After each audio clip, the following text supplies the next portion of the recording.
எங்கள் அப்பா கூட ஹாஸ்பிட்டல் இருந்தப்போ டைம் பாஸுக்கு இதை தான் நான் பண்ணிகிட்டு இருந்தேன். போகும்போதே 2 கட்டு நூலை மட்டும் தூக்கிட்டு போயிட்டேன். வேறு எந்த திங்ஸுமே தேவையில்லை இதை பண்ணுறதுக்கு. இந்த மாதிரி ஒரு நாட்டை போட்டு அது உங்களோட தம் ஃபிங்கரில் வச்சுட்டு அதுக்கப்புறம் மீதி இருக்கிற நூலை நாம் வந்து மேலே கீழே மேலே அதுக்கப்புறம் கீழே மேலே கீழே அப்படின்னு போட்டுட்டு ஃபைனலாக மேலேயே வச்சுட்டு இந்த மாதிரி ஒரு மேலே இருக்கிற நூலுக்கு வழியாக விட்டு இந்த மாதிரி ஃபிங்கர்ஸ்குள்ளே விட்டு எடுத்து கடைசியில் டைட் பண்ணிவிட்டு ஃபர்ஸ்ட் மட்டும்தான் மேலே கீழே மேலேன்னு போடுவோம். அதுக்கப்புறம் இந்த மாதிரி சுற்றிட்டு சேம் மெத்தடை நீங்கள் வந்து ஃபாலோ பண்ணிகிட்டே இருங்க. நான் வந்து பேஷண்ட்டாக தான் இருந்திருக்கேன். ஃபர்ஸ்ட் டைம் நான் அட்டெண்டண்ட்டாக இருந்தேன்.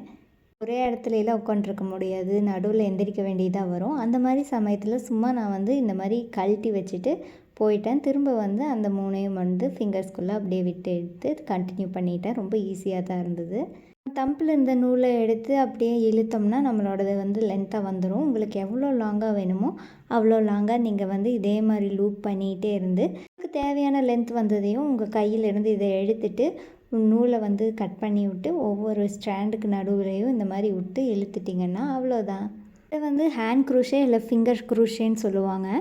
இதை யூஸ் பண்ணி நம்ம என்னென்ன ஐட்டம் பண்ணலாங்கிறத நெக்ஸ்ட் வீடியோவில் பார்க்கலாம். Stay tuned. Bye bye.